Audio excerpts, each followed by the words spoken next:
Dumating na yung padala ni Sanche galing Taichung. So, ayan na nga kasi alam nyo na malapit na mag-Chinese New Year kaya nagpapadala si Sanche ng maraming gulay at saka yung giniling at ba pork strip, ganun, parang ganun. So, ayan na nga, 2 box yung pinadala ni Sanche galing Taichung, pinadeliver dito sa bahay. Tapos yan, binuksan ko na, 1 box na inoki yung laman yan. Tapos yan, si Lola nangangapa-ngapa, may hinahanap siya.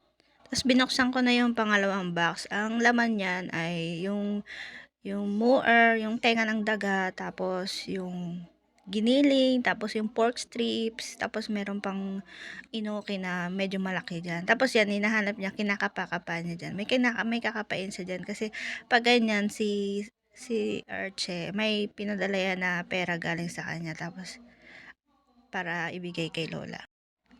Ayan, todo kapa siya dyan, yan.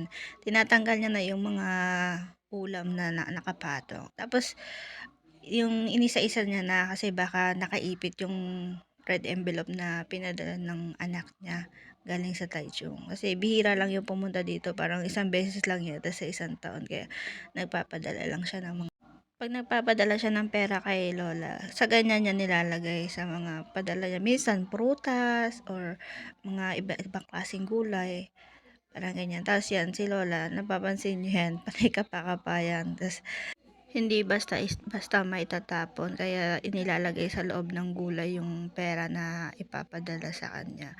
Ayan, binubuksan na ni Lola yung gulay. Tinatanong niya kung ano yung, ayan, parang malaking version ng inoki, parang ganyan. Tapos yan yung tenga ng daga, yung muar na gulay na yan. Yan, dyan nilagay ni anak niya yung pera, yan, sa umpaw. Kaya, yan, tamang kalikot